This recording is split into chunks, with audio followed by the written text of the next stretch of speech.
'Twas the night before Barbatmas, when all through the town not a creature was stirring, the breeze had just settled down. The Windblumes were hung by the chimney with care, in hopes that St. Barbatos would soon be there. The adventurers were nestled all snug in their beds, while visions of sweet flowers danced in their heads. And Lawrence with his handbook, and I with my roast, had just settled our spirits for a long winter's post. When out from the plaza there arose such a clatter, I sprang from the gate to see what was the matter. Away to the courtyard I flew like a flash. Up the stairway I climbed to see a great crash. The moon shining bright on the new fallen snow gave a luster of midday to objects below, when what to my wondering eyes did appear but a miniature dragon and 8 tiny reindeer? With a scrappy young driver, a lovely young gent. I knew in a moment he must be Saint Vent. More rapid than eagles his 8 winds they came, and he bellowed and sang out and called them by name.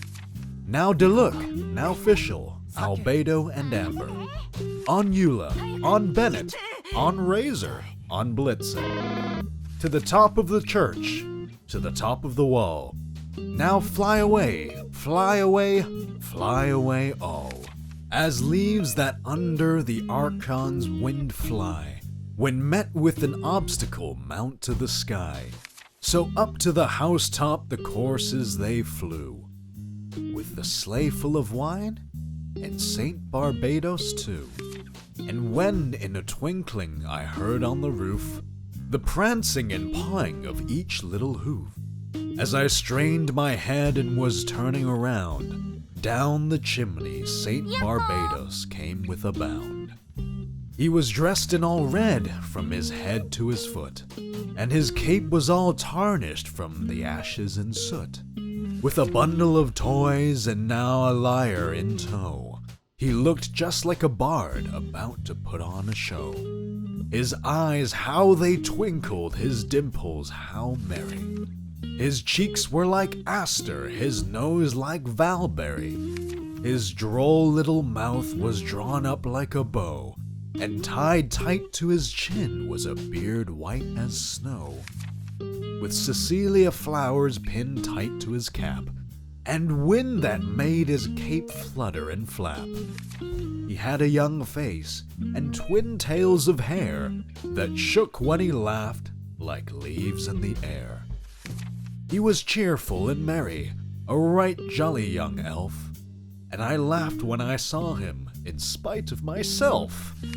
A wink of his eye and a twist of his head assured me that I had little to dread.